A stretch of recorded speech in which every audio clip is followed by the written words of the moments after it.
Assalamualaikum warahmatullahi wabarakatuh. Good afternoon, everyone, ladies and gentlemen. Thank you so much for investing your time today with us. My name is Indrawan Nugroho, and I will be moderating these sessions. We are so fortunate this afternoon because we have such an amazing panel on the topic of upstream strategy in supporting downstream industry. Will be joining us this afternoon Professor Carla Jhones, Associate Professor and Director of Graduate Studies of Department of Anthropology, University of Colorado. Mr. Basri Kamba, Director of PT Asia Pacific Rayon. Mr. Zafer Sonmes, Deputy Chief Executive Officer of Modanisa. And Mr. Rik Rismawan, Chief Executive Officer of NBRS Fashion Industries, or NIBRAS. So without further ado, let us welcome our panelists to our virtual stage.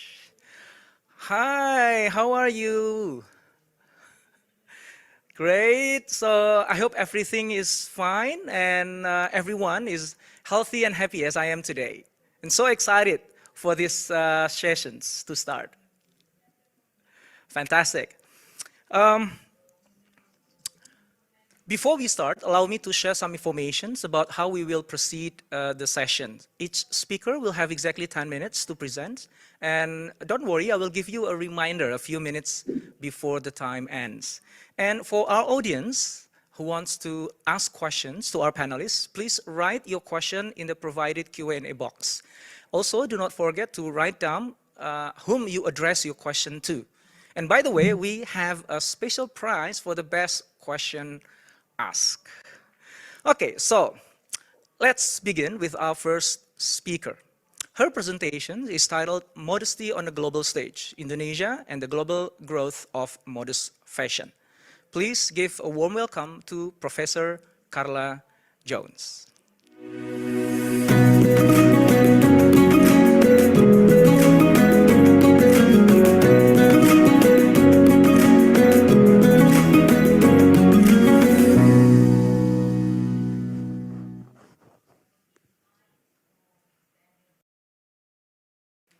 Selamat siang di Jakarta.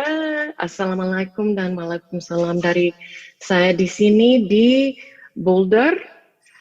Dan di sini baru jam 1 pagi. Jadi selamat pagi dari sini. Nah, slides-nya saya sudah tampil atau belum?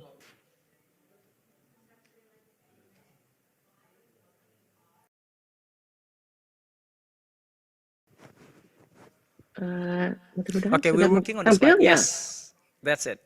It's on. Your slide is on. Sudah tampil slide-nya. Sudah tampil. Oke, terima kasih. Jadi saya akan lanjut. So, my name is Carla Jhones, and I am a professor of anthropology at the Department of Anthropology in Colorado. And I am very happy to join the group this evening. I am thrilled to see friends, people I haven't seen in a long time. Terutama itu Butila, of course, who has the capacity to invite and bring together so many people today.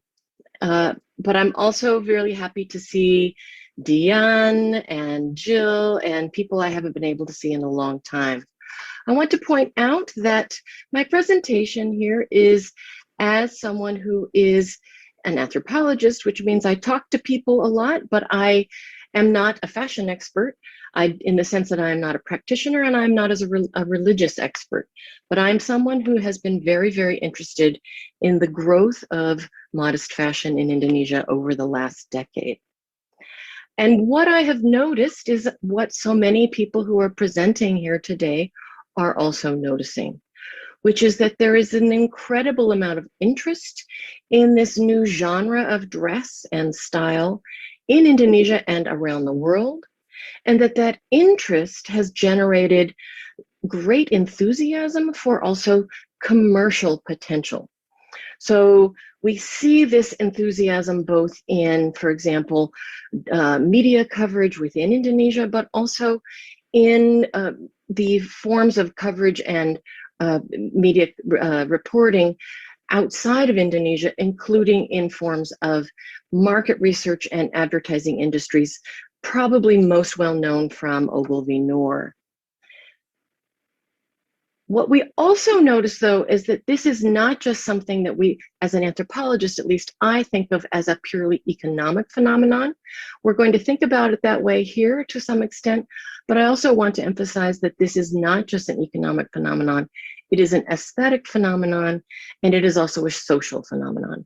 So what we notice when we think about the economic factors is the fact that modest fashion is a powerful engine in the global garment industry. And we often hear that phrase where it sounds like a motor or an engine that is moving sort of economic progress forward. And that is not an inaccurate statement because, of course, there are 2 billion people who are seeking compliant, attractive, and increasingly ethical clothing to wear. And that is not something that just Muslims want to seek, but also non-Muslims. So this is clearly a large market. In fact, it's the fastest growing subsector of the garment industry, and it's expected to reach a very, very high number by 2024. It's 161 billion. However, the COVID pandemic may slow that down a little bit, but we're not entirely sure. But the fact of the matter remains that if you are a human being in the world, you get up in the morning and you have to get dressed. So the fact that you have to get dressed means that you make some sort of decision about how to signal what community you are a part of and who you want to recognize with your clothing. So that is a powerful component of a potential economic factor. Modest fashion can become a very powerful engine for not just the sector of the garment industry around the world, but as we're seeing in this conference, an engine of Indonesian economic growth as well. So if you think about the sectors within the Indonesian economy, fashion is a very important component, and modest fashion is the fastest growing sector within that sector. One of the things that those of us who work in this field hear often is that there's a great desire among Indonesian designers and producers to help Indonesian fashion take a leap towards going international. We hear that all the time. That is to make Indonesia global, seen and visible outside of Indonesia. So one might argue mendunyakan Indonesia. But the flip side, or the reverse of that, would be to go Indonesia. That is to have world come to see Indonesia. And so one of the things that I've heard over the last decade regularly in Indonesia is the desire to make the Indonesian modest fashion scene the kiblat for the modest fashion scene around the world. And that has required, and is still in process, the active sort of pursuit of making Indonesia not just be a fast fashion scene. So the creative economies create over 7% of Indonesia's GDP, and fast fashion is over 50% of that sector. So when we think about this as not just an economic phenomenon, but having a social potential, then we recognize that gender is an important component of this. And the fashion economy in Indonesia is predominantly staffed by women, sold to women, and the Indonesian economy therefore directly benefits from supporting women in these fields of design, production, and distribution. And what we notice then is this is economically important and socially important, and we start to see that it's as important or more than those more mechanical industries, the real machines, the engines of economic growth. I want to note here that the Ministry of Tourism and the Bureau of Creative Economies has been really fundamental in promoting these economies. And one quick little scene here is that these industries have also been tied to the very deep hope of the possibility of using the social and economic potential to create religious harmony and communities within Indonesia. I won't spend a lot of time on this, but as you've heard, we now know that the Indonesian modest fashion scene was very well and beautifully highlighted during the exhibitions known as Contemporary Muslim Fashions, which Jill D'Alessandro was the head curator. Indonesia was represented through 6 designers, and it did a very good job of doing exactly what she needed, which was make Indonesian fashion and modest fashion look beautiful. I will flip through a few beautiful examples. Itang Yunaj's work was on the cover of the exhibition book. Nur Zara was known well as well. Dian Pelangi had a number of pieces, as did Rani Hatta, as did Kanan Shamlan, and many of these pieces focused on traditional textiles, including songket, ikat, batik, and shibori, which is not Indonesian, but used a lot of indigo. There was a powerful emphasis on Indonesia's unique textiles, but I want to close here by pointing out that Indonesia has something else to offer the modest fashion scene. That is, we're all using the word hybrid these days to talk about hybrid visual and Zoom presentations, but Indonesia has had a long history of cultural and commercial synthesis. So the capacity to merge and blend these kinds of aesthetic and tasteful blends has the risk of appropriation, but also has a long tradition of being consistent with Indonesia's location, geography, and sort of historical styles. So what we notice in Indonesia now is the mix of local and global styles. Wardah is a beautiful example of constantly mixing both cosmopolitan and Indonesian aesthetics. One of their brand diplomats now, or ambassadors, is in fact not an Indonesian woman. Her name is Ayana Jihemoon, and her popularity in Indonesia would seem to say, oh, Indonesians are, like so many people around the world, very interested in Korea and Korean popular culture. But the fact is that she's popular in Korea as well. So this suggests that Indonesia is being exported to Korea just as much as Korea is being exported to Indonesia. And I will close here with a few examples of designers in Indonesia doing modest fashion that is quite hybrid.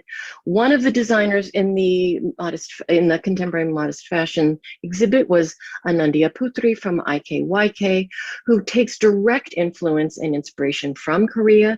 You see her here one illustration of a look that she photographed in Korea and which was then exhibited in San Francisco. This is another exhibit of her, piece of hers, which was exhibited in Tokyo. This is fabric from England. But then in that same collection, she added the touches that you see here in the lower right of aesthetics from her father's family from Mandailing in the Padang area. We also noticed that many modest fashion designers, including the now late Barley Asmara, took inspiration from parts of Europe, including France. Dian Pelangi's October 2018 collection in Jakarta Fashion Week was from New York. So Indonesia has unique potential that I would argue merits an additional attention as we move forward, and that is to think about the hybrid or blended ways of understanding the concept of what is halal. One of the things we hear extensively, both in the United States and elsewhere, is that sustainability is in the broad category of what the Prophet intended when thinking about the idea of halal life. Inclusivity is also halal in the form of both collaboration, but also diversity. Not only recognizing the diversity of the world, so including Indonesia, but Indonesian designers absorbing and integrating diversity from both within Indonesia and beyond. And then the idea of equity, that is true compensation and recognition of designers and laborers in the global market of modest fashion. Thank you very much, and back to moderator.